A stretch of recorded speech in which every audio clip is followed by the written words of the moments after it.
Ainulindale, the music of the Ainur. There was Aru, the one, who in Arda is called Iluvatar, and he made the first Ainur, the holy ones, that were the offspring of his thought, and they were with him before aught else was made. And he spoke to them, propounding to them themes of music, and they sang before him, and he was glad. But for a long while they sang only each alone, or but few together, while the rest hearkened, for each comprehended only that part of the mind of Iluvatar from which he came, and in the understanding of their brethren they grew but slowly. Yet ever as they listened they came to deeper understanding, and increased in unison and harmony. And it came to pass that Iluvatar called together all the Ainur and declared to them a mighty theme, unfolding to them things greater and more wonderful than he had yet revealed. And the glory of its beginning and the splendor of its end amazed the Ainur, so that they bowed before Iluvatar and were silent. Then Iluvatar said to them, "Of the theme that I have declared to you, I will now that ye make in harmony together a great music. And since I have kindled you with the flame imperishable, ye shall show forth your powers in adorning this theme, each with his own thoughts and devices, if he will. But I will sit and hearken, and be glad that through you great beauty has been wakened into song." Then the voices of the Ainur, like unto harps and lutes, and pipes and trumpets, and viols and organs, and like unto countless choirs, singing with words, began to fashion the theme of Iluvatar to a great music, and a sound arose of endless interchanging melodies, woven in harmony, that passed beyond hearing into the depths and into the heights, and the places of the dwelling of Iluvatar were filled to overflowing, and the music and the echo of the music went out into the void, and it was not void. Never since have the Ainur made any music like to this music, though it has been said that a greater still shall be made before Iluvatar, by the choirs of the Ainur and the children of Iluvatar after the end of days. Then the themes of Iluvatar shall be played right, and take being in the moment of their utterance, for all shall understand fully his intent in their part, and each shall know the comprehension of each, and Iluvatar shall give to their thoughts the secret fire, being well pleased. But now Iluvatar sat and hearkened, and for a great while it seemed good to him, for in the music there was no flaws.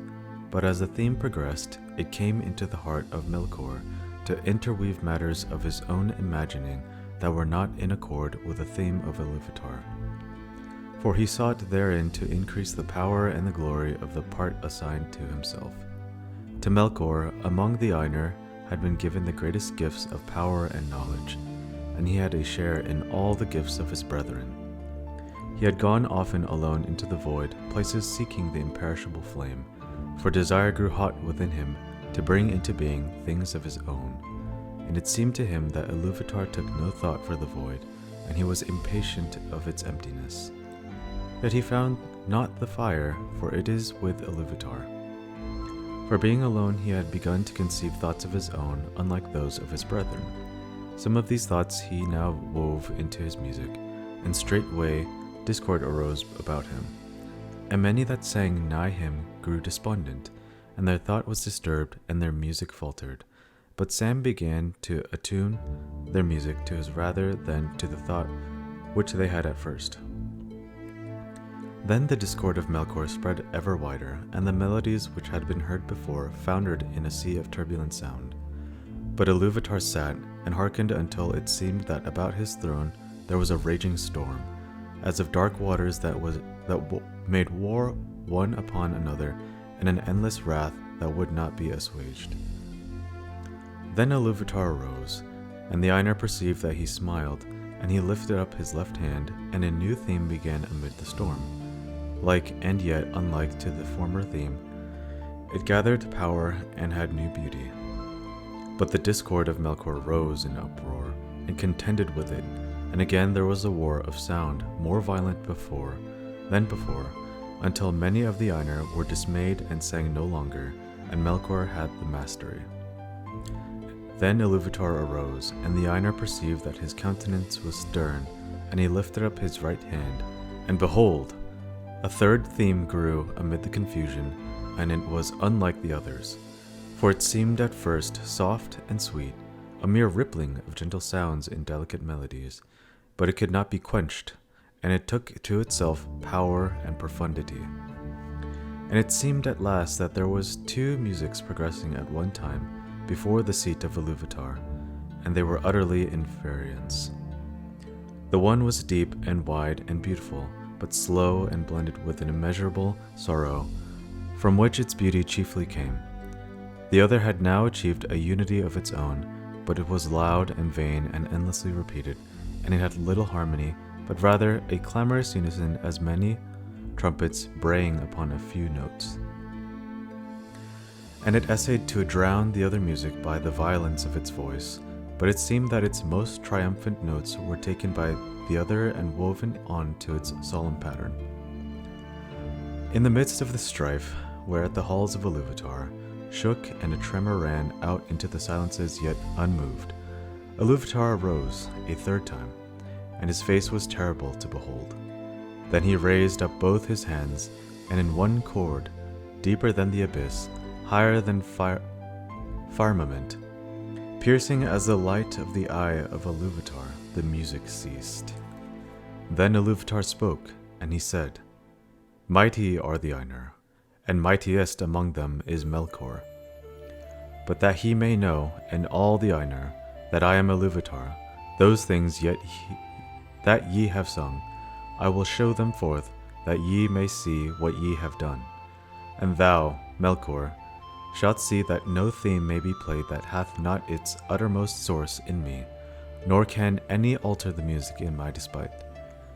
For he that attempteth this shall prove but mine instrument in the devising of things more wonderful, which he himself hath not imagined."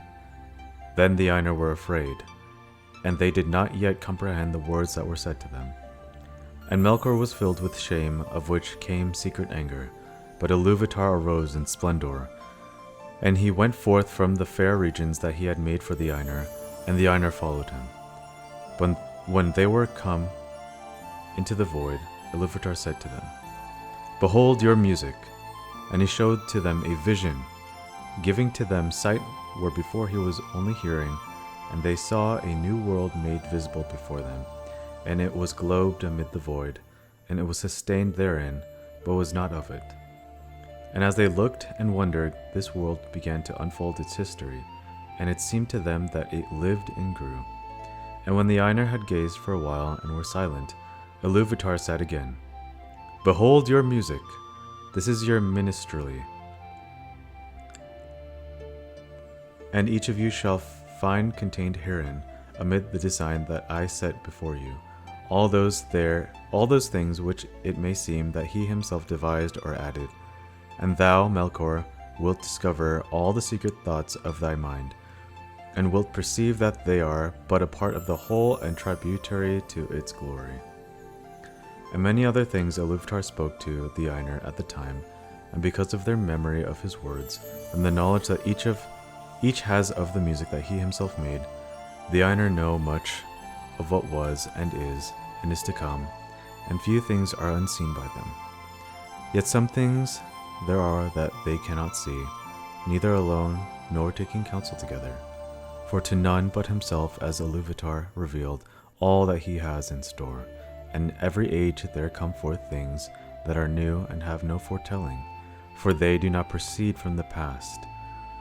And so it was that as this vision of the world has played before them, the Einar saw that it contained things which they had not thought. And they saw with amazement the coming of the children of Iluvatar, and the habitation that was prepared for them. And they perceived that they themselves in the labor of their music had been busy with the preparation of this dwelling, and yet knew not that it had any purpose beyond its own beauty. For the children of Iluvatar were conceived by him alone, and they came with a third theme, and were not in the theme which Iluvatar propounded at the beginning, and none of the Einar had part in their making. Therefore, when they beheld themselves, the more did they love them, being things other than themselves, strange and free, wherein they saw the mind of Iluvatar reflected anew, and learned yet a little more of his wisdom, which otherwise had been hidden even from the Ainur. Now the children of Iluvatar are elves and men, the firstborn and the followers, and amid all the splendors of the world, its vast halls and spaces, and its wheeling fires, Iluvatar chose a place for their habitation in the deeps of time and in the midst of the innumerable stars. And this habitation might seem a little thing to those who consider only the majesty of the Ainur, and not their terrible sharpness, as who should take the whole field of Arda for the foundation of a pillar, and so raise it until the cone of its summit were more bitter than a needle, or who consider only the immeasurable vastness of the world, which still the Ainur are shaping, and not the minute precision to which they shape all things therein. But when the Ainur had beheld this habitation in a vision, and had seen the children of Iluvatar arise therein, then many of the most mighty among them bent all their thought and their desire towards that place. And of those, Melkor was the chief, even as he in the beginning the greatest of the Ainur who took part in the music. And he feigned even to himself at first that he desired to go thither and order all things for the good of the children of Iluvatar, controlling the turmoils of the heat and the cold that had come to pass through him. But he desired rather to subdue to his will both elves and men, envying the gifts with which Iluvatar promised to endow them, and he wished himself to have subjects and servants and to be called Lord, and to be a master over other wills. But the other Ainur looked upon this habitation set within the vast spaces of the world, which the elves called Arda, the earth. And their hearts rejoiced in light, and their eyes beholding many colors were filled with gladness, but because of the roaring of the sea they felt a great unquiet. And they observed the winds and the air, and the matters of which Arda was made, of stone and iron and silver and gold, and many substances. But of all these water they most greatly praised. And it is said by the Eldar that in water there lives yet the echo of the music of the Ainur, more than in any substance else that is in this earth. And many of the children of Iluvatar hearken still, unsated to the voices of the sea, and yet know not for what they listen. Now to water had that Ainu, whom the elves called Umo, turned his thought, and of all most deeply was he instructed by Iluvatar in music. But the airs and winds, Manwe most had pondered, who was the noblest of the Ainur, of the fabric of earth, and Auli the thought, to whom Iluvatar had given skill and knowledge, scarce less than to Melkor, but the delight and pride of Aule is in the deed of making, and in the thing made, and neither in possession, nor in his own mastery. Wherefore he gives and hoards not, and is free from care, passing ever on to some new work. And Iluvatar spoke to Ulmo, and said, Seest thou not how here in this little realm in the deeps of time Melkor hath made war upon thy province? He hath bethought him of bitter cold immoderate, and yet hath not destroyed the beauty of thy fountains, nor of thy clear pools. Behold the snow, and the cunning of work of frost. Melkor hath devised heats and fire without the restraint, and hath not dried up thy desire, nor utterly quelled the music of the sea. Behold rather the height and glory of the clouds, and the ever-changing mists, and listen to the fall of rain upon the earth. And in these clouds thou art drawn near to Manwe, thy friend, whom thou lovest.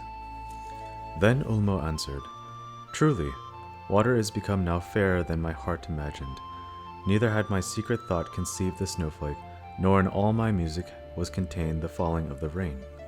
I will seek Manwe, that he and I may make melodies forever to thy delight.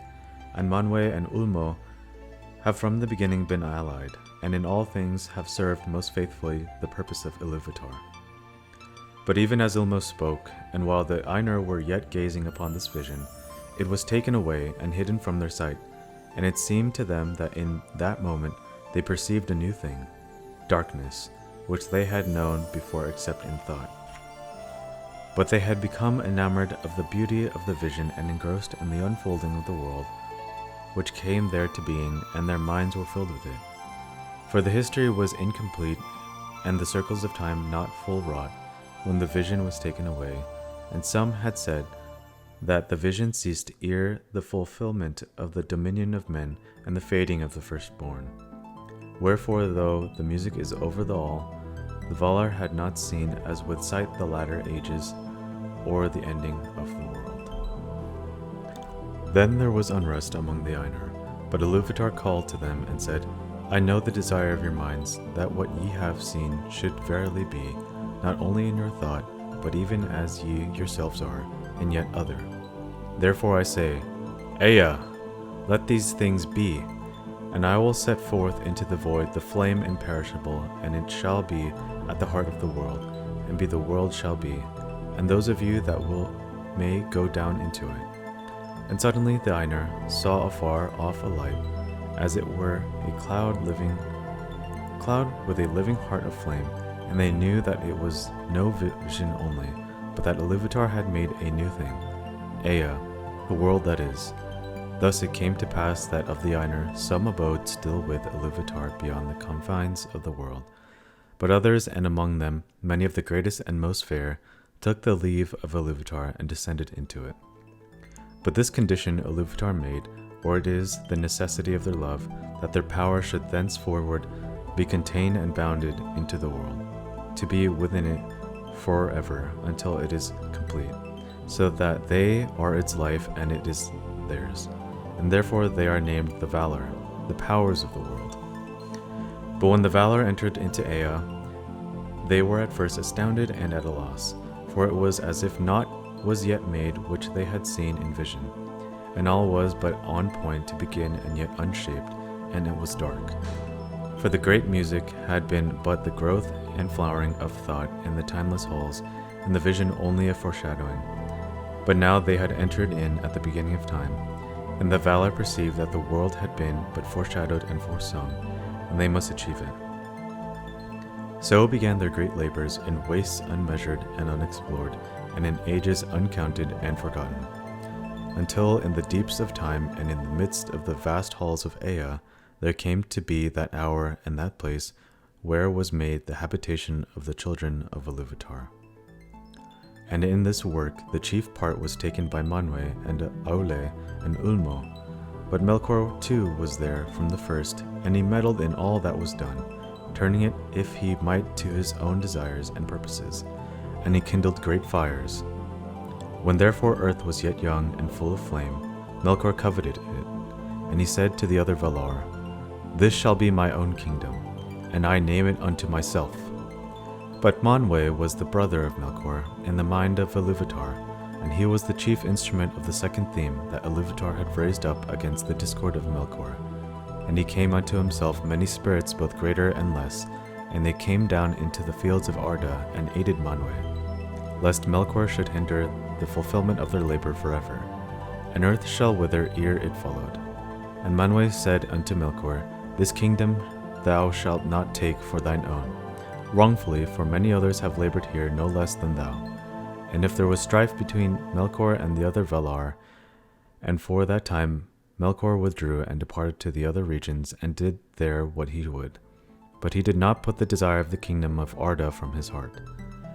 Now the Valar took to themselves shape and hue, and because they were drawn into the world by love of the children of Ilúvatar, for whom they hoped, they took shape after that manner which they had beheld in the vision of Ilúvatar, save only in majesty and splendor. Moreover, their shape comes of their own knowledge of the visible world rather than of the world itself, and they need it not, save only as we use raiment. And yet we may be naked and suffer no loss of our being. Therefore the Valar may walk, if they will, unclad, and then even the Eldar cannot clearly perceive them, though they will be present. But when they desire to clothe themselves, the Valar take upon them forms some of male and some of female. For that difference of temper they had even from their beginning, and it is but bodied forth in the choice of each, not made by the choice, even as with us male and female may be shown by the raiment, but is not made thereby. But the shapes wherein the great ones array themselves are not at all times like to the shapes of the kings and queens of the children of Ilúvatar, for at times they may clothe themselves in their own thought, made visible in forms of majesty and dread. And the Valar drew unto themselves many companions, some less, some well nigh as great as themselves. And they labored together in the ordering of the earth and the curbing of its tumults. Then Melkor saw what was done, and that the Valar walked on earth as powers visible, clad in the raiment of the world, and were lovely, glorious to see, and blissful, and that the earth was becoming as a garden for their delight, for its turmoils were subdued. His envy grew then the greater within him, and he also took visible form. But because of his mood and the malice that burned in him, that form was dark and terrible. And he descended upon Arda in power and majesty, greater than any other of the Valar, as a mountain that wades in the sea, and has its head above the clouds, and is clad in ice and crowned with smoke and fire. And the light of the eyes of Melkor was like a flame that withers with heat and pierces with a deadly cold. Thus began the first battle of the Valar with Melkor for the dominion of Arda. And of those tumults the elves know but little. For what has here been declared is come from the Valar themselves, with whom the Adali spoke in the land of Valinor, and by whom they were instructed. But little would the Valar ever tell of the wars before the coming of the elves. Yet it is told among the Eldar that the Valar endeavored ever, in despite of Melkor, to rule the earth and to prepare it for the coming of the firstborn. And they built lands, and Melkor destroyed them. Valleys they delved, and Melkor raised them up. Mountains they carved, and Melkor threw them down. Seas they hollowed, and Melkor spilled them. And naught might have peace or come to lasting growth. For as surely as the Valar began a labor, so would Melkor undo it or corrupt it. And yet their labor was not all in vain. And though nowhere in no work was their will and purpose wholly fulfilled, and all things were in hue and shape other than the Valar had at first intended, slowly nonetheless the earth was fashioned and made firm, and thus was the habitation of the children of Ilúvatar established at the last of the deeps of time, and amidst the innumerable stars.